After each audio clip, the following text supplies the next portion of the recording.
The playbook was written in ink, or so they said. But the field changed the moment that we moved ahead. Circumstances shift, the shadows start to grow. In the script we memorize, it's time to let it go. I see the blitz coming, I see the pressure mount. But it's not how you start, it's the finish that will count. I'm the quarterback standing in the eye of the storm. Shattering the silence, breaking every norm. Call the audible, change the line. We're stepping out of formation and into the design. From the wreckage of the plans we made, we find a light that will never fade. When the world goes dark and the silence lies, look to your brother, look in his eyes. We are the storm that clears the skies. Say it with your chest, together we rise. Together we rise, together we rise. Yeah, yeah. Together we rise. Yeah. Welcome to the sanctuary, the unscripted truth, where we peel back the layers and we rebuild the roof. No plutonium files needed to crack the code. Just honest conversation on this heavy road. Zero topics off the table, let the record show. This is the realest frequency that you will ever know. I'm scared too, yeah, I'll admit the fear, but courage only matters when the danger is near. So tune in, lock in, let the hours pass.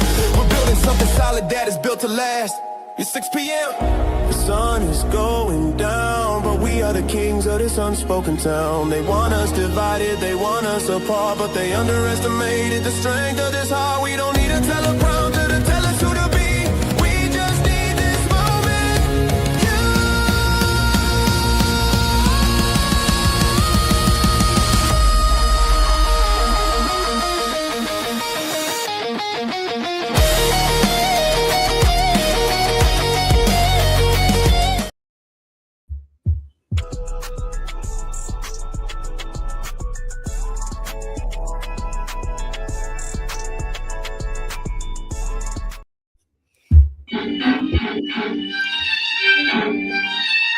What is up, everybody? How you doing?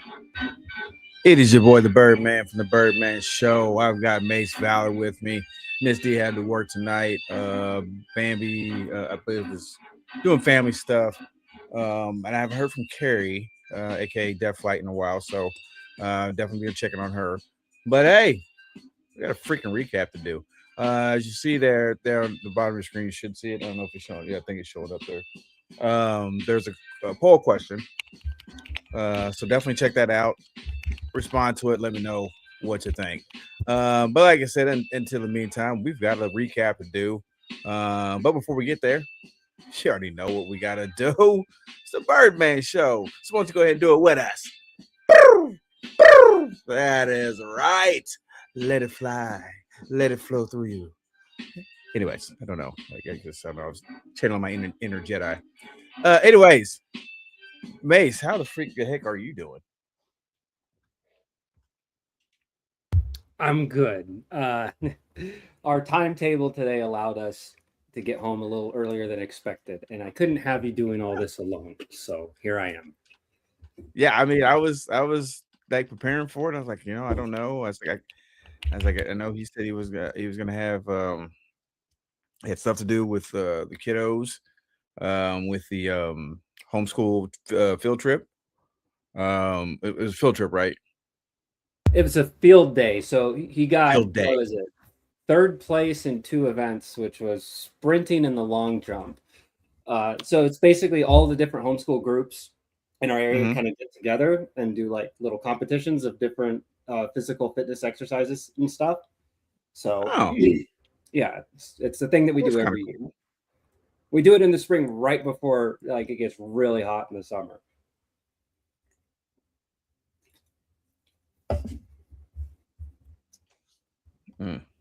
Hold on a minute. The studio started acting a little crazy there. Let me rein that back in. Oh, I know why. That might help. Okay. Yeah, sorry, the studio was acting a little crazy there. Went bonkers. Like you froze in the studio, but you're fine. On the actual stream. So yeah, that was awesome. Ms. D says I can't read the question. The question is, do you think we will ever know the truth about the death of Charlie Kirk? 1 for yes, 2 for no. Or number 1 is, yeah, I guess that's how it is. I know we gotta make sure I read those questions out for the vision impaired like myself. Only reason why I can read it because it's big, bold in the studio for me. So I definitely feel your pain on that one there, D. Her answer's a big fat no. Yeah, I mean, yeah, it definitely is. Yeah, it's tough. I don't think so, but like I said, I'll put that up periodically through this recap. I don't anticipate it being a very long recap, Mace, but still would like to do a recap. Nevertheless, they do anything and to confuse the masses. Yeah, and you're right, but it doesn't take much to confuse most of the masses. That really just really doesn't take much to confuse them. I mean, it's just whatever. Anyways, before we get started, Mace, let's do a little housekeeping here. For those who are going to be you that are listening to this podcast later for the recap, and you ever want to join us for our live episodes, you can do that Monday for the Conspiracy Files, Wednesday for the Birdman Show podcast, and of course today, Thursday, for the Birdman Show recap. We recap Monday and Wednesday nights episodes and talk about whatever else comes to mind. But you can do that by going to our YouTube channel, TBS at TBS 216. You can also catch any of our past episodes. If you missed any of those episodes, you can also catch those on those. I gotta update the podcast playlist on there as well to move over all the episodes over to a playlist. So it's a nice little neat little bow for everybody. You also can join us on Rumble at the Birdman Show podcast if you want to watch the live, and then also join us over on Kick at Birdman Show. And then, of course, if you want to listen to our podcast, why is that still up there? Get off of there. If you want to listen to the audio version of the podcast, you can simply go to any of our audio podcast platforms that we're on, which is Apple Podcasts, Spotify, as well as iHeartRadio, by just searching for the Birdman Show podcast. And there you have it, all in a nutshell. Easy peasy. Let's get breezy. All right. Don't ask.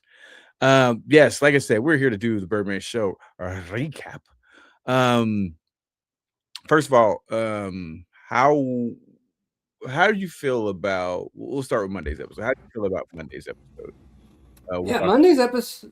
Monday's episode was fun. It did two things for me. What was the phrase that I used? It tickled my conspiratorial glands. Yeah, there you go. I was able to learn something a little more about something I wasn't too familiar with. And like listening to the girls dissect it was wonderful because they're very well versed in their research, and it was obviously something that they cared a lot about. And so having that level of care and attention filled into the research made it really easy to follow along. And then also you have the right amount of breadcrumbs where kind of everyone kind of agreed together, like, yeah, there is a little something extra behind this. Like, you could call it hysteria, call it whatever you want, but when the pattern fits just so neatly, it's kind of hard to, avoid the fact that, yeah, maybe there was a little bit of collusion going on with these events. So yeah, I liked it. Mondays was really good. Yeah, it's hard to really just kind of write it off as, oh, that was just misfortune. Oh god, that's just so crazy that happened. By the way, hey Tabs, how you doing, sis? I want you to think I was ignoring you. But yeah, good to see you on here. But no, yeah, it was just it, and like I said, it was one of those ones as well. I was right there with you. As far as it not being a something I was well versed in. But it was good to hear. It was good to hear from Bambi. It was good to hear from Miss D, and hearing what they're talking about. Plus, just the added element of the fact that they're pagan, and they're what they believe in, what they practice, and everything like that. Just to hear that thrown in with that. And the fact that they're from that area in which this took place, It was really cool. And the fact that Miss D even found out that I think it was her great grandfather, I think is what she said. Miss D, if you're listening, make sure you chime in to let me know that. That was part of that she found out during mid episode as she was doing research, found out that found that a little bit, that little tidbit out. So I thought that was kind of cool as well. It's one of the things I really several great grandfathers. Okay, gotcha. So he was old. Anyways, so yeah, that was cool to find out. It's just I like things like this because it's not typical information you will just get. You know, this is not stuff you're going to learn in any real textbook at all. Really, it's not. And I get it, but you know, it's still history. It's still part of history. It's things that happen. I think that's where I have the biggest issue when it comes to the educational system there, Mace, especially when it comes to history, is that history is not truly taught. They only want to teach the history that makes the people in power look good. And that just doesn't, that's just not how it works. You can try to bury it as much as you want to for as long as you want to, but at some point in time, it's going to come out. You have any thoughts on that? Well, I even said in the thing that one of the things that interested me about it so much was getting time frames, because I know that one of the big ones that we have coming up, the little season / millennial reign / mud flood, / Tartarian Empire. That particular episode, the research that goes into that could probably eventually be multiple. It just depends on the framework. But that goes into the core of all of those different ideas, all come back to one thing. And that is the core history that we know is fundamentally a lie. And that it primarily goes with dates and stuff. And so that's what interested me about it was, because I have this other idea in my head that I've been tooling around with for quite a while now, and trying to find pieces here, pieces there, trying to see how it kind of weaves together. And getting dates is very important, because when you take known established dates that are historically approved and got given the thumbs up and everything, that's kind of where we can help piece together some sort of human timeline. And then with that particular little season theory, and then you put that in, and you account for the shifting of the dates, the more information that we have on dates, and then we fit it into a new fixed timeline, we can then kind of unravel the timeline of humanity for the last 2,000 years. So that's something I find to be very fascinating about it, because it's a point in time when the world as a whole was far more religious leaning, but because of that, most of the power structure was not in government; it was in the religious hierarchy. And so, kind of over time, as we became more secular, just over the world, not just America, but as a whole, the world is far more secular than it used to be. So the ideas of spirituality have gone. The ideas of rigor of religion is more so tied to the church, where it's vastly more separated from world governments than it used to be. You'll have nations that are very, as a whole, the nations are very unified in a particular religion, but that religion no longer dictates the government. Not all nations, but a large swath of the Western world is structured that way, where the power structure has gone from these theologian hierarchy over to more rigid government structure based on democracy. Or so we hear, but who knows whether or not our elections are valid or not. And this isn't what I'm saying with that statement. I'm not one of the Jan Sixers. What I mean by that is, for all we know, every single election that we've done for 40, 50, 60 years, every single one of those could just be a giant fabrication. It's because why? Because all of these people just so happen to share so many close ties, so many family, like a lot of them are related, man. Like that's another weird thing too. A lot of them, an interesting thing, a lot of them were born in the same year.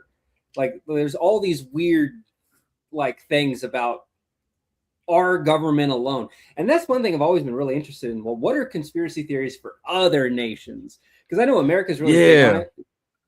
Because we have freedom of speech, so we talk with each other about it. But I've, like even with my friends in China, like I guess their government really like harpered down on it, so they don't have as many conspiracy theories. But the ones that they do are pretty like. It's like, wait, what? Well, I'll just mention one real quick. My friend Bonnie had showed me this documentary that was made in China by the Chinese, and their government banned it because it had to do with subject matter their government didn't want anyone talking about. And that was, there was an earthquake that destroyed an entire city. And basically the government did nothing to help anybody, and thousands of people died. And even in the aftermath of it, they were given the equivalent of like, the survivors were given the equivalent of like $300 as like, oh, hey, we feel bad for you. Here you go. That's the long story short in that. And that was one of the things that people question that event. They're not entirely sure that it was an earthquake, because had it been an earthquake, they would have been able to feel it the next town over, but they didn't. And so the government basically said the media is not allowed to talk about it. Citizens are not allowed to talk about it. No one's allowed to talk about it. And it's so that's what China has. Like their conspiracy theories are all kind of rooted in the things that we're not allowed to talk about. But wow, I mean, so there. Okay, so I mean, let's talk about that one for example, right? Let's just talk about that one for example. So would it really be a conspiracy theory, or is it just or would it just be? Should it more be classified as just something that maybe the government was experimenting on? They don't want nobody to know about. I mean, yeah, that could be it. But the thing that makes it a conspiracy is the fact that the powers that be are trying to push one particular narrative. Earthquake, earthquake, earthquake. You say something else, you're going, you're in trouble. We're the government will retaliate against you if you say anything opposite of what we're trying to say. Okay. So to a degree, you don't necessarily have that in America. And that's mainly because of our freedom of speech. It's like there's a lot of things in our Bill of Rights that are very, very important that not a lot of people realize how important they are. If we did not have that First Amendment, it would decimate everything else. Like having the freedom of speech, the freedom of expression, religion, etc. All of those freedoms in the First Amendment are really fundamentally core that makes us different than the rest of the world. For better and for worse, because we can say anything, it does tend to get us into a lot of trouble. Well, yeah. And I operate on a very simple. I want to say I operate on a simple plane, a very simple plane, and it's been said before. I've said it before. I've heard that, countless others say it. Just because you can do something doesn't mean you should. And people they always want to keep referring to, the freedom of speech, the freedom of speech. Well, you also know you have the freedom to do. Shut up. You have the right to remain silent. And I don't think anybody ever really exercises that. And I think that's the reason why, for the mass majority, why people in the rest of the world kind of really can't stand America. I mean, yeah, there's a lot of opportunities and stuff here, but there's too. I'll be honest with you. I think there's too many freedoms as far as, especially when you talk about keep this freedom of speech crap going. Because the right people who know what it actually understand and know what the Constitution means and actually what it represents, you rarely hear any issues out of them. It's these other idiots who have absolutely no idea what the Constitution means, the Bill of Rights, have no idea what the laws that are actually been in place, what they actually mean, what they actually protect, what they don't actually protect, what they actually will do, what they actually don't do. Those are the idiots that are messing it up for everybody else. Like, I get it. You got the freedom of speech. Awesome. Also, you have the freedom to shut up. You have freedom to be silent. You have freedom just to sit there. You have a freedom to breathe and just enjoy life. Stop wasting everybody else's air with your stupidity. Sorry, didn't mean to go on from that. Um, going road, so I'll be listening and won't be able to. Gotcha, Miss D. Um, but yeah, I like I said, I love the fact that we do have a lot of this stuff, but like I said, I think was it Monday when I said that, or it might have been yesterday when I talked about heck, I'm getting old because I just forgot what the heck I was talking about. Wow. That's awesome. Yeah, that's awesome. It's cool. Anyways, hopefully I remember to breathe later. Anyways, what else about Monday kind of really stood out to you, if you can recall? Well, that's like the long and the short of it, really. Most of it Mhm. was just like new information, and it was really interesting hearing like the same names pop up over and over. And Yeah. like I said, that makes you go, "Wait a minute, like that's a little convenient." That Yeah. these individuals are benefiting. It's crazy because I mean it was one group of individuals that were basically benefiting, another one that was kind of being taken advantage of. So it kind of it kind of plays into society today, the haves and have-nots. You know what I'm saying? You have those the haves who are steadily, honestly, if you really look at it, are still trying to siphon things from the nots. You know what I'm saying? Because they want to keep them in a certain area to where they're not on the haves level. They want to keep them in the knots. The knots are steadily trying to, get to that level where the haves are, and they're willing to step on the knots next. Step on each other. It's like if you've ever seen like a bucket full of crawfish, Hmm. or even sometimes Mud even crabs. bugs. Yeah, mud bugs. You've seen them and even crabs will do it too, where they'll sit there and as they're trying to climb out of the bucket, one behind them grabs and pull them down. They just try to keep and they just keep doing it. But if they actually work together, they all could get out. Yeah. So that's the thing that really fascinates me when it comes to a lot of this stuff, is because the simple fact is that holds true for a lot. That holds true for a lot of things. That if people tend to work together, um, we wouldn't have. I think we actually would be a little bit more. We'd benefit from a lot of things. But we I don't think we grasp that. I don't think anybody really grasps that or understands that concept. To where lower and middle class, if we actually pull together, the higher class, the one percenters are going to be in some serious trouble. I don't know. Was it you that brought up the analogy of the movie Ants? Not me. Somebody did. I mean, it's But true though. If we would yeah, just work together, they'd be screwed. yeah, because it's like Hopper said, if those ants ever realize that they outnumber us, then that they're so much stronger together, then that's the end of Oh, A us. Bug's Life. Bugs Life, that's what it was. Bugs Life, not ants. Wow, dang, I was thinking ants. I think that's because I saw a trailer for it on Disney. I think Yeah, it they was came around. They came out Bugs around the Life. same time. Yeah, they did. That's another thing about this. Stop making the same type of movies and releasing them at the same freaking time. Give us at least a year apart, so that way I'm not messing up quotes and stuff and quoting Bugs Life and I'm talking about ants. You know what I'm saying? Like, just stop with that. Just you confuse the crap out of me. Just stop doing that. I hate it. Don't do it no more. Anyways, let me put the poll back up here. This is your poll question for tonight. This is cool. I like this, Mace, because this is something they just added on Oh, StreamYard. nice. Like, they literally just added it today. I got a notification for it, so I was like, let me try it. Let me see what it looks like. I can even move it. So I can even move it up. Oh, look, see, I can move it up there in the corner right there. I can move it to this corner over here. Oh, and it moves the logo and everything down, so I don't have to like change anything. So like, see, it moves the live down there. This is kind of it's like playing Pong. We're watching the DVD thing, and you hope it hits the corner. Yeah. Screensaver. I like it. I'll tell you what, here's what we're gonna do. Let's take a quick commercial break. We'll get back. Let's transition over to last night's episode. Because that one was definitely a doozy.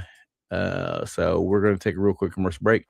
And we'll be right back after after these messages from let's go with the Tri-State 66ers.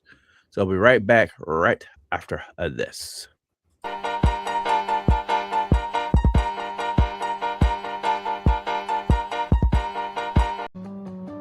Hello, I'm Tim Simpson, owner and head coach of the Tri-State 66ers based out of Pittsburgh and Parsons, Kansas. The Tri-State 66ers aim to unite our community through high-energy, family-friendly sports entertainment. But we are not just a basketball team. We're a platform developing talent, fostering civic pride, and creating lifelong memories for fans of all ages while strengthening the region's love for the game of basketball. We're looking to partner with and promote local businesses to build a strong community connection. So if you are a local business and would like to join the 66er Nation as a sponsor, contact us by email at tristate66ers.basketball@gmail.com or call us at 620-454-6587. Join us as we look to support local businesses and community organizations through partnerships and promotion.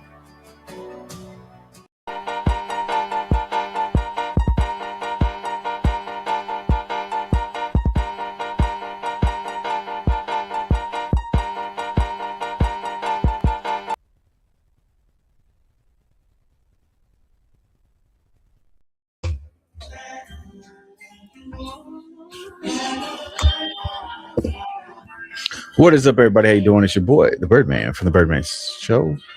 As you listen to the sultry sounds of that. No, I'm just playing. I'm not doing the radio thing. Anyways, how you doing? It's your boy, the Birdman. I got Mace Valor with me. This is the Birdman Show / Conspiracy File recap edition. You already know what to do, so why don't you go ahead and do it as we get this bad boy started. That is right. We are back, like I said. Mace, how are you? How you feeling about the first part of the recap?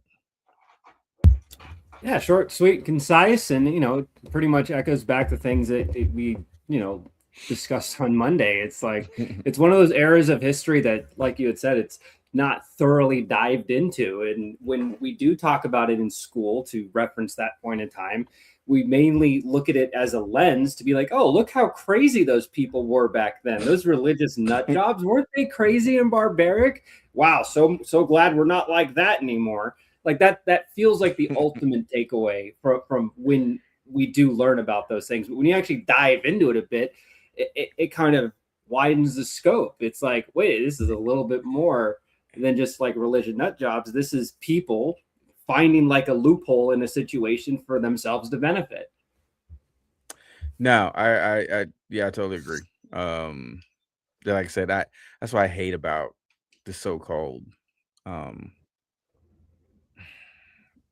educational system. It's that it's not very educational. Just you're really not. I mean, what are you really learning? But it is what it is. But I really do like learning about this type of stuff. Learning the types of history that is not forgotten, buried. It's just buried. And they hope that they hope in time everybody forgets. But just like with the Matrix, hey, sometimes you get that little glitch, and next thing you know, you're breaking out of the freaking Jello vat, and you're unplugging and plugging back into real life.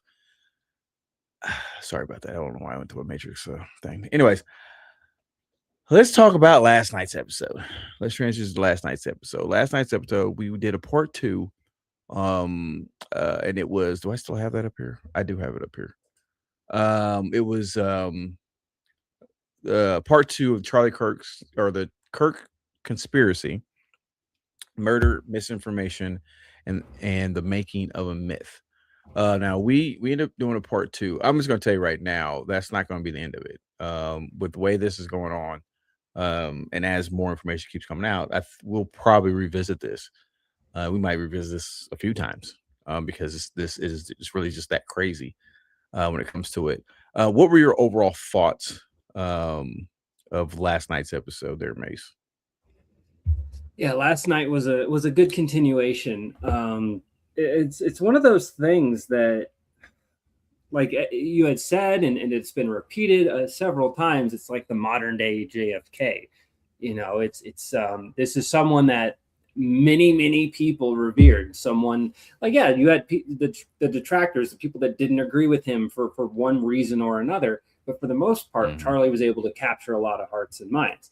And like, even for me as an example, like when I had first heard about Charlie, I wasn't the biggest fan of him, because that was like a time period where I was kind of over the shtick of going and debating indoctrinated college students, because that's like low-hanging fruit, you know, like they're just NPCs repeating what their professors were telling them. Their professors went to the Epstein Island, you know what I'm saying? So it's like, yeah.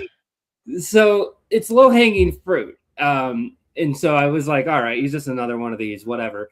But then starting to notice like how he's like growing and criticizing the powers that be, and he's questioning things, and it's like, okay, I can get behind that.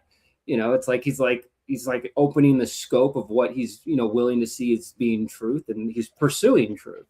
And he stayed pretty strong in his convictions of things. I mean, there were some sort of hypocritical things, and it's just one of those people don't like to say it out loud, but it's like when you follow a particular faith, but it's like your emphasis of politically what is right overrides your faith, then it's like, well, do you really have that much conviction in your faith in the first place?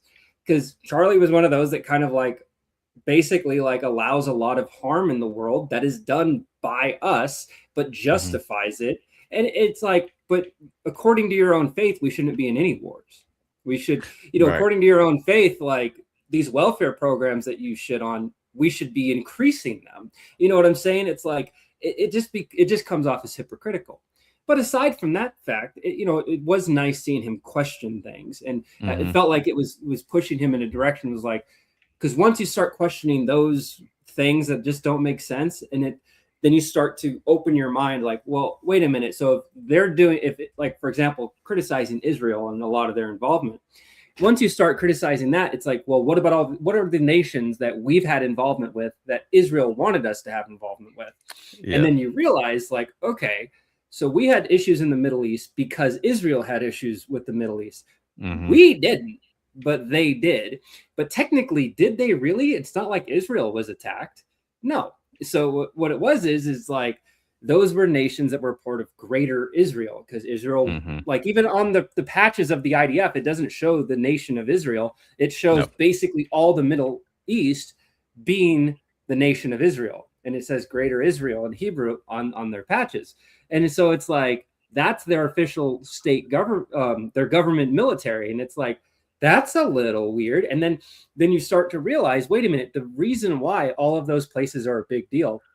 Well, there's two interesting factors. One, they're all former Ottoman. They were all under the control of the former Ottoman Empire, which was, dethroned at the during World War I. And there's all sorts of weird tinfoil hat stuff considering that.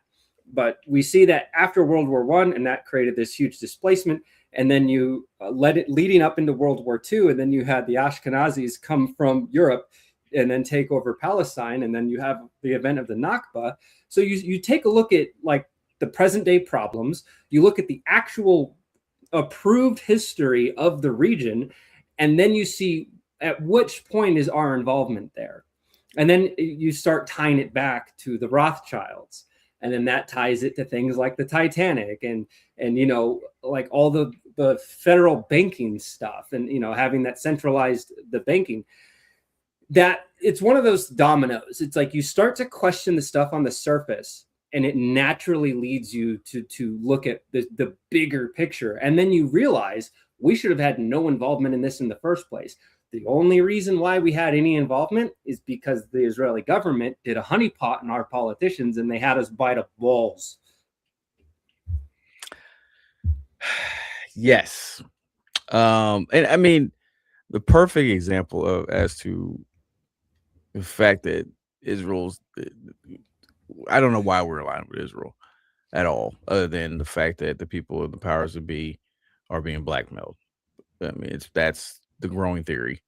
and it makes a lot of sense. But the problem I'm seeing now is what just happened. Um, a ceasefire was agreed to upon with Iran, and what does Israel do? Bomb Lebanon. Bomb Lebanon. Now, their excuse was, "Oh, we didn't know what was going on. We didn't know that Lebanon was part of." But in the peace treaty, Lebanon's name was included in there. But it was also stated, I think it was like last week or the week before, that even when the United States was talking about doing a peace deal, whatever, this and that, Israel came out and said, "Hey, well, that doesn't involve us." Yeah, it's like, well, excuse me, like you're the reason why we're in this, and you're gonna tell them that, hey, well, we're gonna keep doing what we're doing. I just don't. I'm having a hard time with that. Like it just don't. That just don't sit well with me when it comes to that. It makes no sense as to why you allow something like that to continue. I just don't. I don't get it. I don't understand it. And when it comes to this, I agree with you. Like when it came to what Charlie Kirk was doing, like early on, like I'd seen clips on YouTube with him doing the debates, and there was a lot of things. And here's the thing, this might shock you. There's a lot of things he was saying that people just didn't like, even people of color didn't like, right? But then as you did a deeper dive into it, there's somebody did a deep dive into it and played a clip from a black activist. I can't remember who the name was, so do not ask me. But there was some things he was saying, and the black community. There's a lot of people that really agreed with what he was saying, really agreed with it, thought it was great.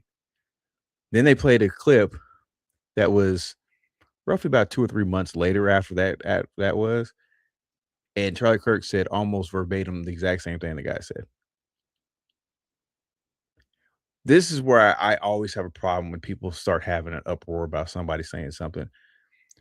Listen to what's being spoken. Don't pay attention to who's saying it. Because if you do that, you might actually miss the true message.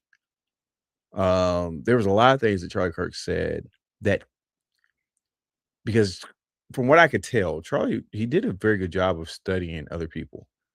He did research. He researched the topics he was debating on. I agree. There was a lot of things that he talked about that I listened to, and I could tell he did his research. And then after going back and looking at it, like, oh yeah, I can see where he got that from, because he got it from this person. And all he did was basically he said the exact same. It said the exact same thing. Also put his opinion onto it to expound on the debate. And so I started listening to him, a little bit, just to hear the debates. And see if there was something I agreed with or disagreed with. Because I'm a firm believer. I don't care who I am. I don't care who you are. If you're speaking on something and you're bringing up a valid point, I'm going to listen to it. If it's something that I don't agree with, I'm going to say, hey, you know what? I hear you. I don't really agree with it on this. This is why I don't agree with it.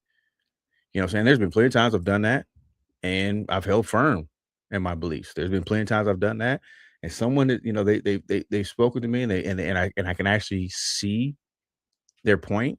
It may not have changed my belief, it may not have changed my point of view, but what it did was it opened me up to the possibility of hearing what they were saying. And I love that. I really wish more people would actually do that. Don't be so stuck in your beliefs or what you thought you think is right, because that's what you were taught.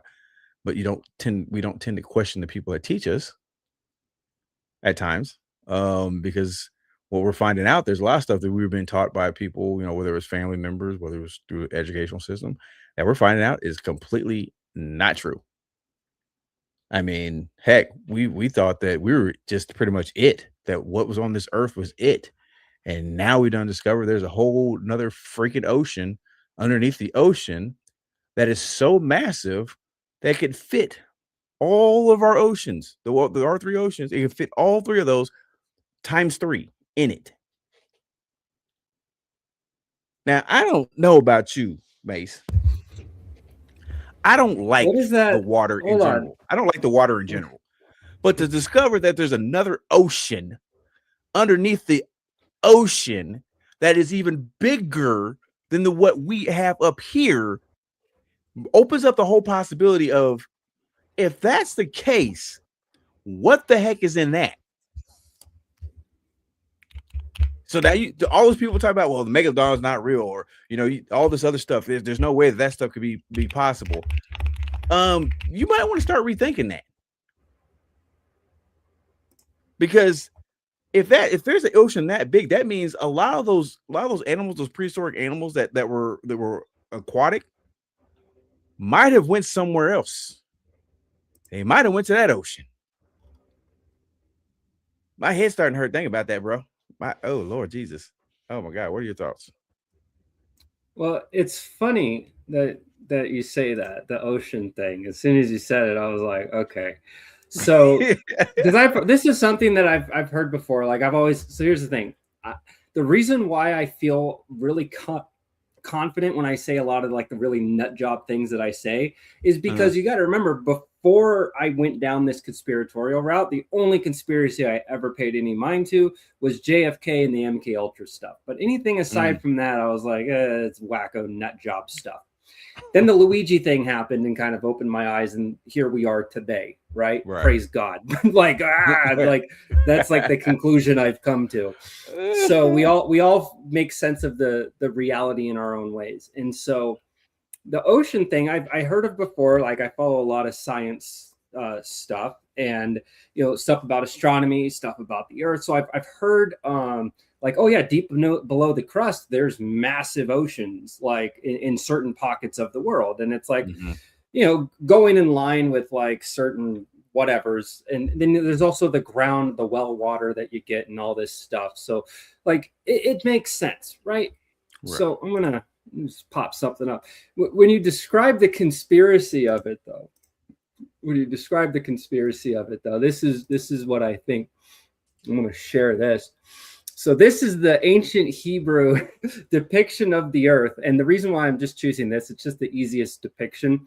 Pretty much most ancient civilizations had some variation of this. Most of the ancient civilized world, this was the structure of the earth with varying degrees. Okay. So essentially what you had here, you have the pillars of the earth. That's what is like the foundation that all land sits upon, right? And then you have Sheol, which is the underworld, Hades, etc. And then outside you have like the abyss, right? So when you say that like underneath there's a massive ocean, this is the first thing that comes to mind, because what would be underneath? Like, if hypothetically we're just nut job conspiracy stuff, let's say the earth is flat and this is like the actual true structure of it, right? Right. It would be something like this. You would have land masses that are suspended upon like pillars holding up the land masses. And then under all of that would be this water, right? This massive ocean, the abyss. And so what you also have in line with that are more pictures of the same shit, right? It's all the same. So what you also have in line with that is like the conspiracy theories about, like, I've heard other variations of the same thing where all the continents, there's tunnels of waterways that connect all the different continents.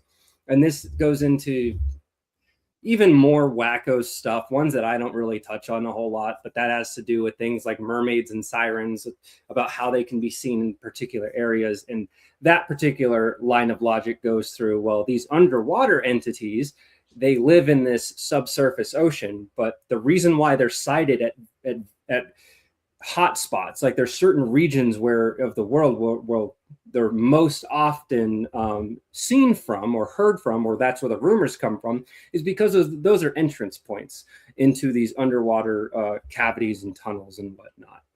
So, I mean, yeah, obviously with all of the things that we know of reality, this is crazy. My government says that it's different. And it's like, well, you don't trust your government, but you're going to believe this. You don't trust right. the the scientific experts that are professors at universities that also got tickets to Epstein's pedo island. But, you know, you'll trust this shit that they put out. Like, that's the thing that I'm saying. You know, it's like we're never going to be able to get people to entertain this, because this would be my thing. It's like, even if this is not something that you structurally believe, I recommend entertaining the flat earth stuff, because it starts to make everything else make sense. You know, it's like, well, why would they do this, or why would they do that? It's like, well, if that is your background framework, then, because trying to argue the things that they do is really hard, because you need to have some sort of understanding or rationale as to why. You know, by having this in the back of your head, this gives you the why. Like, well, why would they do these evil, horrible things? Well, this is why. You know, why people like Elon Musk, for example, he spends a tremendous amount of money in his companies, right? You have the Boring Company, which does tunnels. You have, you know, PayPal, which when he did that was all about digital currency and making transactions easier online, which is essentially leading us into the adoption of the conclusion is the one world currency, right? That is like the crypto stuff. PayPal is kind of like you get a lot of people to use it, and so people get very used to using digital payment methods. PayPal was the gateway for that, and then that eventually leads into cryptocurrency, which with the Trump administration, that's something from this time around that he's been putting a lot into, is the whole crypto thing and the Genius Act and stuff like that.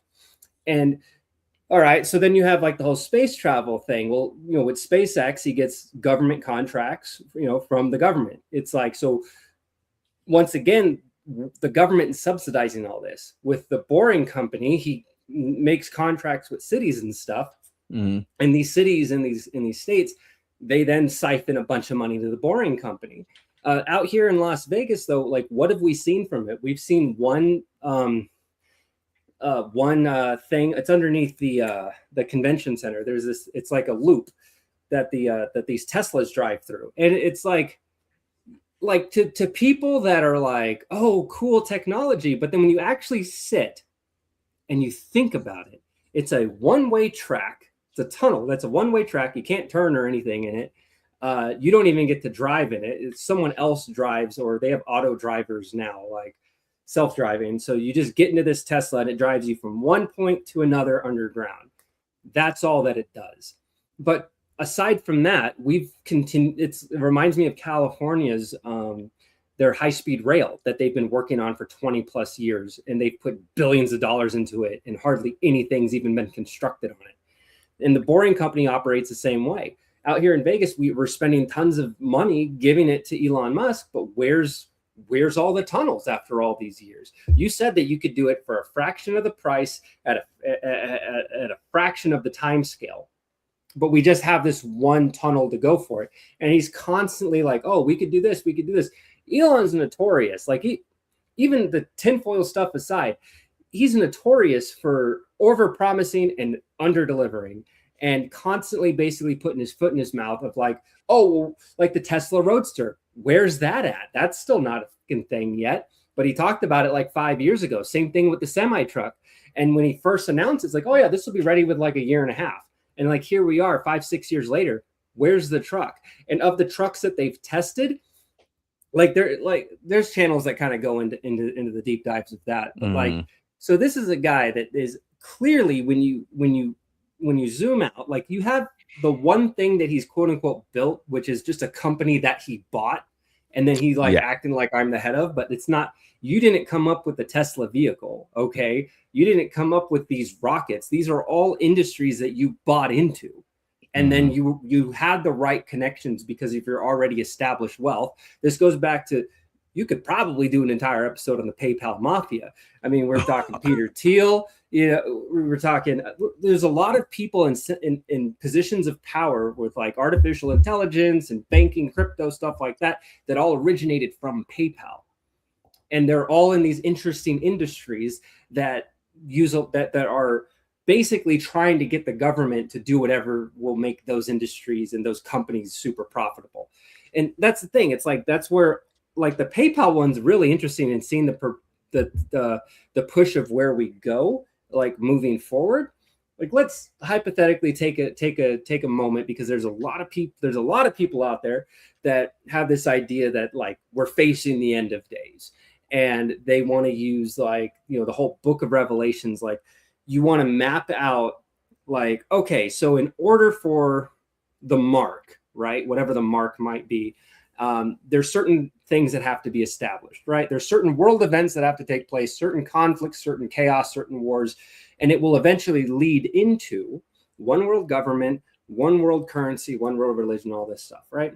Mm-hmm. And so when you focus in on the one world currency thing, the easiest way to do that would be through crypto.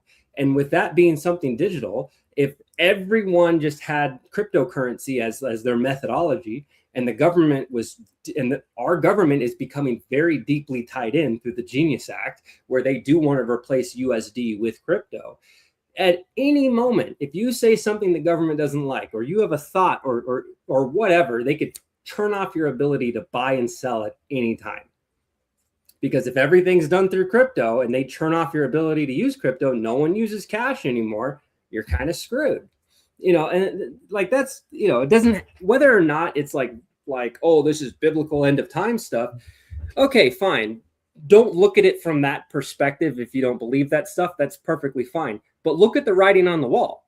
Like, look at what it is and where it could most likely lead. But the thing is, not a lot of people, because once again, this is one of those things where you have to look at so many different places and see the direction that they're going. We're building all these data centers, but AI as a whole, what does it do? It's mainly good for chatbots and generative AI, like making music, making video, and making pictures. But when's it going to cure cancer? I mean, we've gotten to the point where we're actually kind of sick of it. They've put AI into everything, but it's like cooked. It's not even finished yet.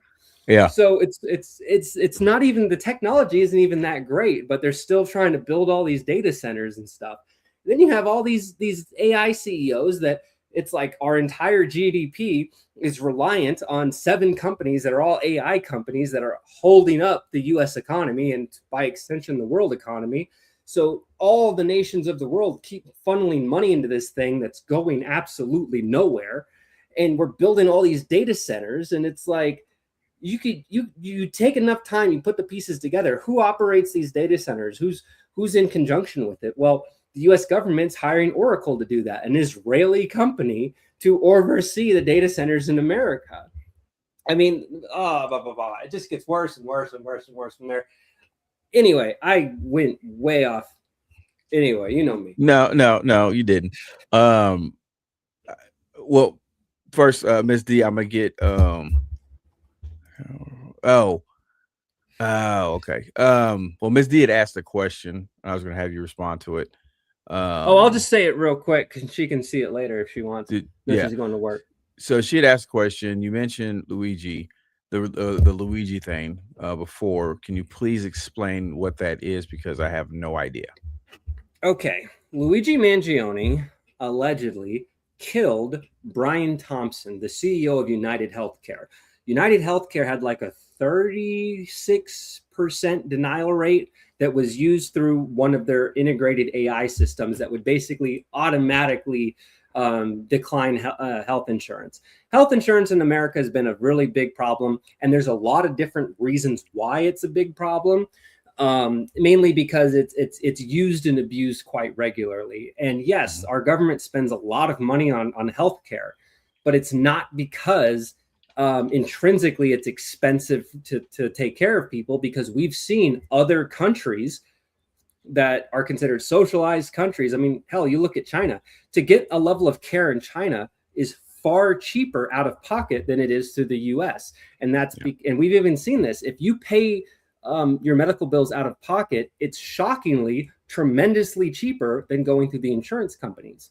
And this is all because this is like kind of like, it's basically like in your face. If you pay attention, it's just basically money laundering. It's like, well, we're going to, like look at the government Medicare or whatever.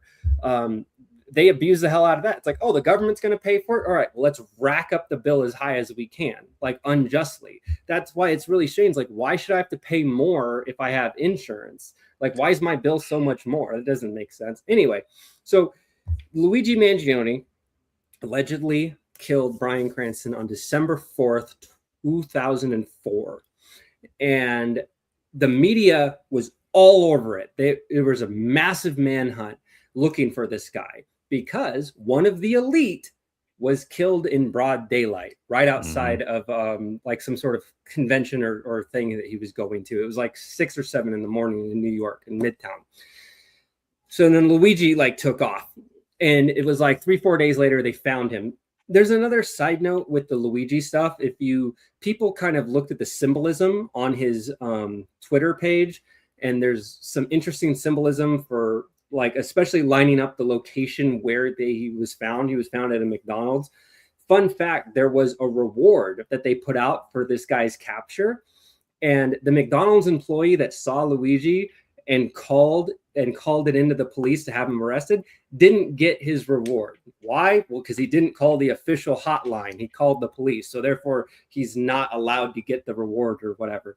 This is just the elites trying to like screw us over. I mean, this is why, like, did you see Luigi? No, you didn't. Like that. So basically, online was very different than the mainstream media. Because if you looked at like Fox, CNN, ABC, NBC, whatever, it was like, this guy's like this murderer. He's like this callous person. I mean, you know, this Brian Thompson, he was a family man. He had a family, he had kids, and they just murdered in broad daylight. How could this happen to somebody? But you look online and everyone's like, yeah, good, he deserved it.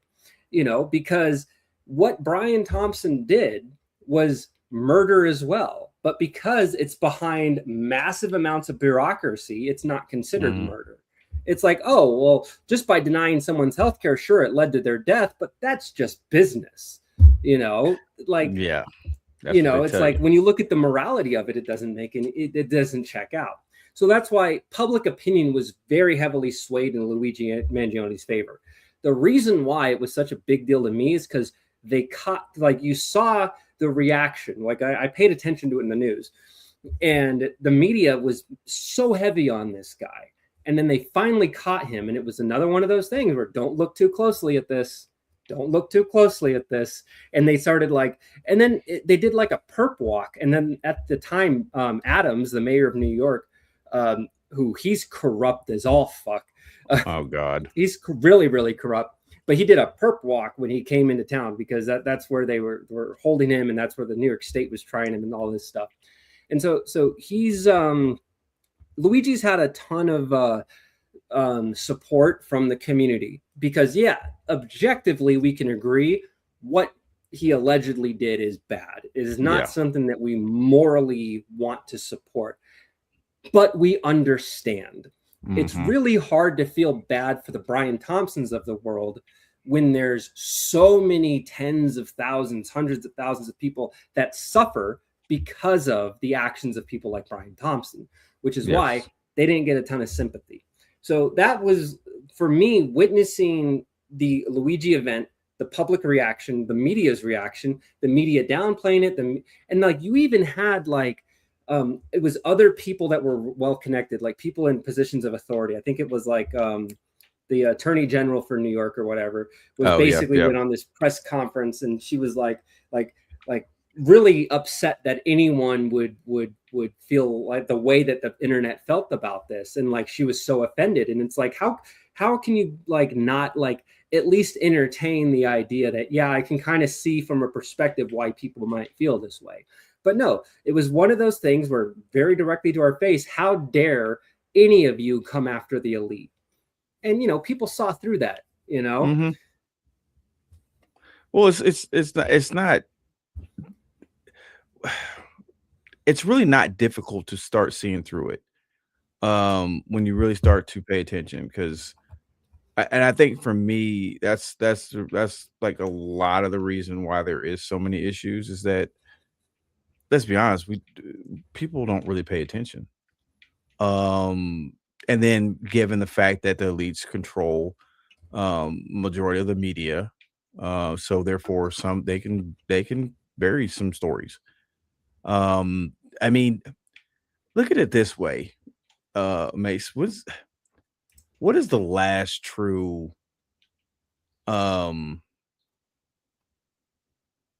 like newspaper you can actually go and actually get actual news? I mean, it would probably have to be something local, but they don't really print that stuff anymore. No, that's the thing. Yeah, it's even like, most of the bigger stuff is all you could just get online. Yeah, it's like there's, and when I think about that, like I'm not knocking like the news like that comes on TV or anything like that. I'm really not knocking that. But when you talk about the journalists that did the newspapers, you know, and even the ones that were in the like the magazines, you know, like Time magazine stuff like that. When you think about those type people, you think about um the serious legwork that they put in. You know what I'm saying? The countless hours of getting the paperwork together and, you know, typing it up, you know, making sure everything is put in a nice little neat bow for the reader, and everything, this and that. When you think about that, that is a lost art. Like I said, I'm not knocking television news. I'm not knocking them at all. I think they still do well for the most part, you know, especially if you're talking locally, they do a pretty good job. National news, I'm still well on the fence on, because they're just there's too many people outside the industry that have too much influence, and therefore we don't get the true story. You and I both know firsthand that you really can't trust the news, because there was times when we were deployed and the stuff they were reporting on was not what was going on. And it's like, where are you getting this information? Because you and I remember running into some reporters that were at a location where we were at. I'm not going to say what location was at, and they did a story. I saw the story later and was like, no, like, what the heck what are you trying to, no, that's not what's going on. That's not, don't be trying to portray that crap and then using us to push your stupid narrative. So it's like, I don't know. I don't know where you can actually get factual information from anymore. I mean, without piecing it together. Like, I think if you can go to like several different sources, you can go in, you're looking at these several different sources, and if you piece those together, then you might actually get the full story. But it's tough, man. I don't know who or what to believe anymore. Like, none of this stuff makes any sense to me as far as like how they try to do all this stuff and put this information together and all this other crap. It just makes no sense to me. Real quick, I just remembered something about the Luigi thing. It's short. That Go for it. I'll probably tell Dee when I talk to her again. But on the bullet casings, because he was shot Brian Thompson 3 times, once in the Mhm. leg, once in the back, and then once in the head. And the shell casings that they found, and remember, we've heard this story before. There was something written on the shell casings. How many other times, especially since the 24th of this, or December 24th, how many times have events since then have we heard that? We heard about that with Charlie as well. We heard about that with an ice incident. Like, there's multiple times where there's something written on the shell casings. But the one with Luigi kind of rings the most poetic because it said deny, defend, depose. What that reference means when it comes to healthcare in America, that is the structure they go by for denial. They deny a claim, they defend the denial when it's appealed, and then they depose it when it goes any further than that. They basically string people along, hopefully until they die, so they can never really contest it. And this is all coming from people that aren't doctors. It's people that are not doctors, that have no medical experience whatsoever, that are making these healthcare decisions for people for whether or not they should be covered. Because most of the time, it's like, oh, you need this thing done. Your doctor says you need this. We don't think that you need that, so we're not going to pay for it. Right. That's what gets me too. It's like, as an insurance, like, I don't know how many insurance companies actually have like doctors on staff, like, as to the point as like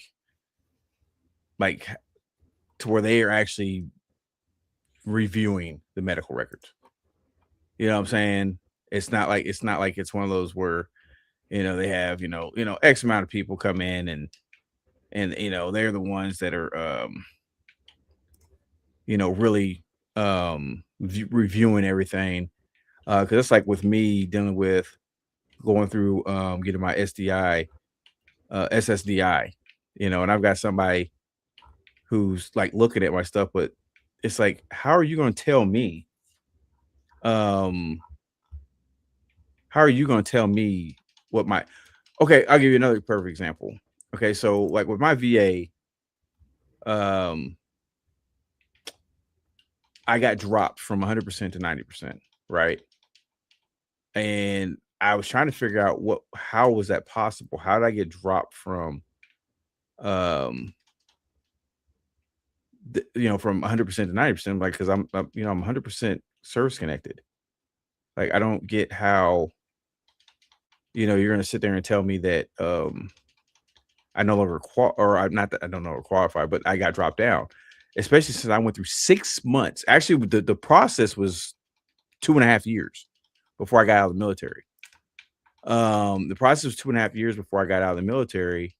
And it was a long process. Like, I had to go through a whole bunch of crap. I had to go through a bunch of freaking interviews. I had to go see a bunch of different medical personnel.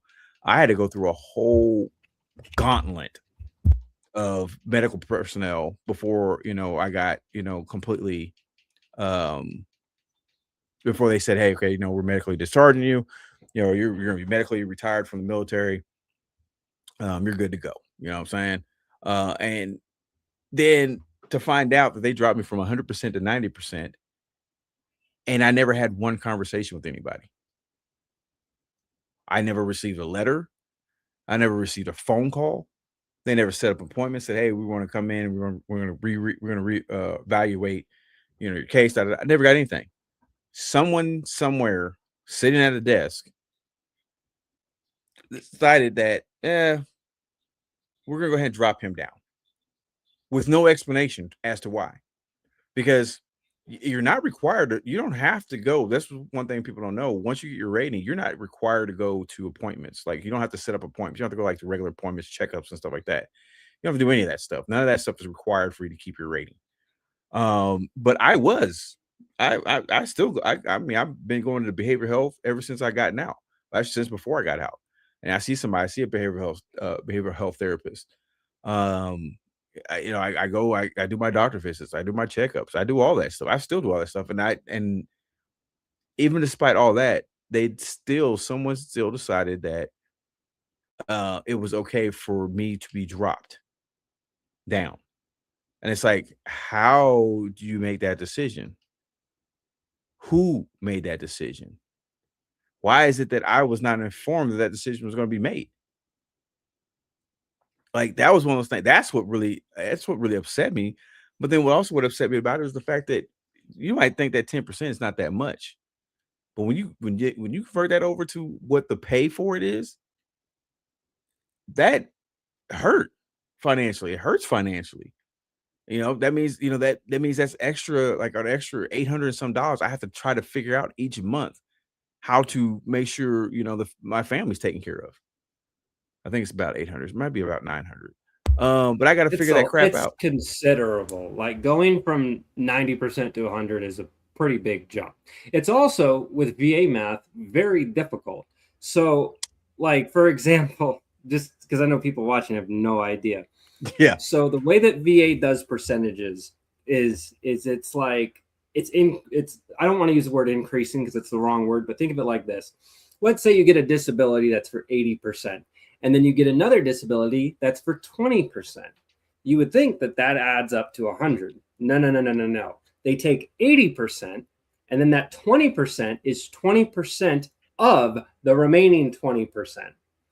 And then it keeps going like that. So as you start going up, it gets harder and harder and harder and harder and harder to get up. So you could have a slew of issues, all sorts of things wrong with you, and you could still not get above 60 or 70. And yeah. And the thing is, there are certain things that are gated behind percentages. So, for example, they consider dental cosmetic. Anything with your mouth or your teeth is 100% cosmetic. So the only way to get anything done with that is 100%. But if you have a service-connected disability that has to do with something that happened dentally with your mouth, that's still technically something they will not cover because you do not meet the threshold despite being service-connected for that same exact thing. So it's the thing that you're talking about, I gotten a thing from the VA, it was about 6 months ago, is something that they had updated because they had it for the longest time that if you're on medication and as you take your medication over time, you're supposed to get better. So what they'll do is they'll do reevaluations and bring you down. But in truth, it's like they updated it to where that's no longer the case because they figured out this wild concept that without the medicine, you're not better anymore. So that's why they can no longer factor it because, oh, well, we're going to drop your rating, which means you lose access. And then now you're kind of back to where you were before. Oh, now I can't get my meds. And now I'm back to being nutso. Yeah. And I'm gonna be honest with you, that should be a very dangerous or very scary, and it's definitely a dangerous thing with a lot of veterans, I me included. Because unmedicated, I was Jesus. I don't even want to think about it.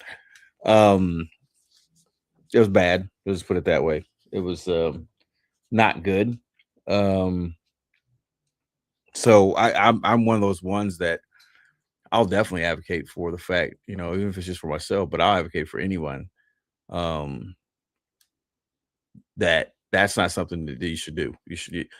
They should not be doing that. Don't matter. Like, I don't understand. I mean, you know what? I take that back. I don't know why I'm even at that point mentally with this. The simple fact that you have homeless veterans tells me everything I need to know about this country and how they really feel about service members. And you say what you want to. There's people out there, oh, I love our service members, but you don't do anything to actually truly take care of your service members. You don't. The fact that there's one single veteran that's homeless is 100% an issue. The fact that those people, myself, Mace, the other ones, countless ones, Jeff, Miss D's husband, we did something that 99% of the, or 98% of the rest of the country won't do. And we did it. And you're going to tell me, if at the very least, that we can't get free healthcare, we can't get free housing. You know what I'm saying? Like, I want healthcare and housing for everyone, but I mean the thought that the people these administrations, it's not just this administration now, but other administrations done it too. The thought that you're sending those men and women to war to fight your battles, to fight your political agendas, but then you can't take care of them when they get back home. You can't make sure their families are taken care of. Like that, I'm not shocked. I think I'm more irritated than anything. That's basically where I'm at with this, man. I'm more irritated than anything. But it just goes to show that they'll protect what is important to them and forget everybody else. Which goes back to this whole thing with Charlie Kirk. He started questioning what they're doing. Like, why are we sending billions of dollars to Israel? Y'all keep talking about we don't have the money to fund things here in the country. We don't have the money to be able to think about just think about what's going on this year. They say they don't have the money to take care of healthcare, pay for different things, house, whatever it is. They say they don't have the money to pay for it, but you're sending billions of dollars to Israel. If you take that money that you take that money that you've sent over there, we have everything. We have all that same stuff that Israel has. Right now, they got some of the best health care in the world. You know what I'm saying? Free education. I think, don't they?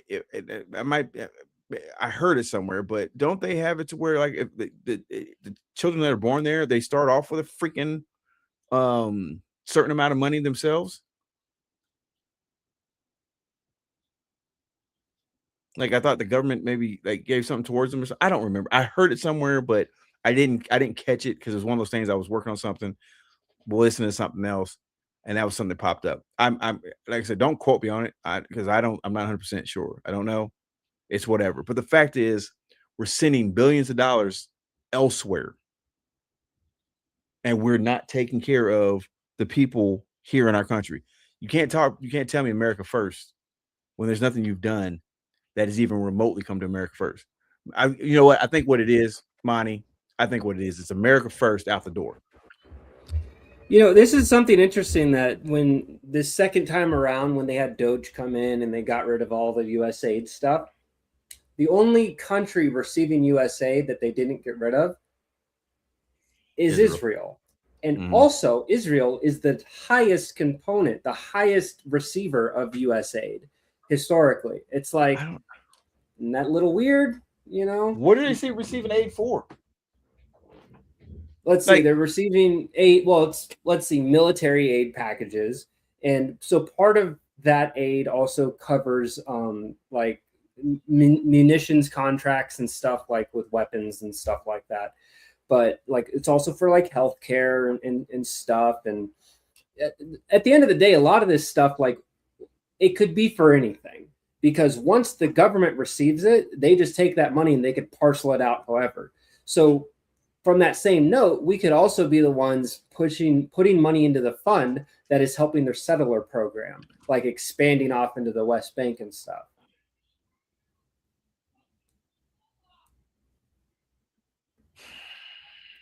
So yeah, it's just nonsense. It's freaking ridiculous. Listen, you know what? Like I said, man, every time I get on this, man, every time. It's ridiculous. You can wrap it up. This is ridiculous, is what it is. Yeah, because I don't like it. It's just irritating. 100% is what it is. It's just freaking irritating to me. When we talk about this stuff, and the fact that it's going on. So I think that might be a good spot to stop. And just kind of wrap things up for this week. That being said, first of all, I want to thank everybody for joining us for this recap edition. Everybody's watching us on YouTube, on what else we're on? Kick, Rumble. We appreciate you guys for definitely joining us on there. Like I said, if you ever want to check us out, if you're listening to this podcast later, you want to check out one of the live episodes. You check out our live episodes every Mondays at 6 p.m. Central Time for the Conspiracy Files, and then Wednesday at 6 p.m. Central Time for the Birdman Show podcast, and then of course Thursdays for the recap. Now, don't forget, this yesterday was the last episode of season 7. Now we'll be taking a 2-week break. Okay, we're gonna be taking a 2-week break. One of those days, though, either that Wednesday, either next Wednesday, and I might just say, hey, you know what? Let's just go ahead and do it. Next Wednesday, we're gonna do a live production meeting, which is always awesome because you guys get a chance to be involved in that. As an audience, we do a live production meeting to where we can map out the next season. Those are a lot of fun. I actually do have a lot of fun doing those. So we'll probably go ahead and do that next Wednesday. I'll probably announce that and everything. But we're going to do that next Wednesday, 6 p.m. Central Time. And then that way we'll have, the full week off next week, the following week, because we have one more episode of Conspiracy Files, which is Monday, 6 p.m. Central Time. We're going to be talking about Satan's Little Season. And that will wrap up that portion of the Conspiracy Files. Then we'll take a week off, and then we'll come back. We'll kick off another 3 episodes. We'll be covering the octopus murders. I'm telling you, if you have not seen that series on Netflix yet, you need to watch it. If you think that we keep talking about, oh, everything ties back together, and you think we're nut jobs for that, watch the octopus murders, and then you'll understand. Oh, I see why they keep saying everything ties back together, because it does. And it starts off with one little freaking piece of software, and that just sparked off everything else. So yeah, we'll be doing that. We'll be starting that after next week. So I'm highly looking forward to that, doing a deep dive into that. And that's going to be, like I said, that's going to cover our next 3 episodes. So looking forward to that. Definitely looking forward to Satan's Little Season. I have never heard of it. It's as far as what we're talking about here. I'm gonna start doing my research. I'll probably start doing it. You want me to send you some links? Yeah, that's more. I'm Yeah, always looking for links. Yeah, so yeah, I'll send you a few. Okay. I'll send a few in the group just to kind of over the weekend you guys can get versed in it. Like I said, it's one of those things that because the origins of it come from a line in the book of Revelation, a lot of people just deeply associated it with the theological stuff. But what I propose is to don't look too heavily on that. Look at the more rigid structural stuff, because when in these videos I'm going to send you, they don't just talk about the religious element. They talk about like the world fairs that happened all over the world. And interestingly enough, all these fires happened that destroyed all these buildings around the same point in time. And there's another one where there's certain libraries that were all over the world that during certain points in history, it just so happened that all of these different libraries that held all of this vast amount of knowledge, they all burned up within like the same span of time. It's like things like that. Like there's things that point out, like when you look at the certain time frame, the vast distances, and all of these things happen simultaneously, it feels very orchestrated. Oh, well, isn't that the destruction special? of knowledge. Well, isn't that special? Okay, well, I'm looking forward to that. Yeah. Oh yeah, I almost forgot. Yeah, so for those listening, if you ever want to check out the live version, like I said, you can do it on our YouTube channel. I'll put that back up there one more time. YouTube at TBS216. You can also check us out over on our Rumble platform, if Rumble's your thing. Rumble's actually kind of cool. You can check that out on our Rumble platform at the Birdman Show podcast. I will say this about Rumble. Rumble is a little bit more freer. The freedom of speech flows strongly with that one. So it's pretty freaking cool. And then of course we're also over on our newest platform, Kick. You can check us out for those episodes there. Also, Kick at Birdman Show. And then of course, if you're watching this and you want to catch the audio podcast of the Birdman Show, you can go check that out on our audio podcast platforms. Apple Podcasts, Spotify, and iHeartRadio by going to the Birdman Show podcast.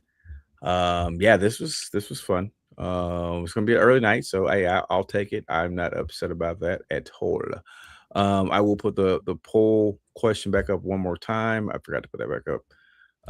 But the poll question was, do you think we will ever know the truth about the death of Charlie Kirk? Yes or no? You can definitely check that out.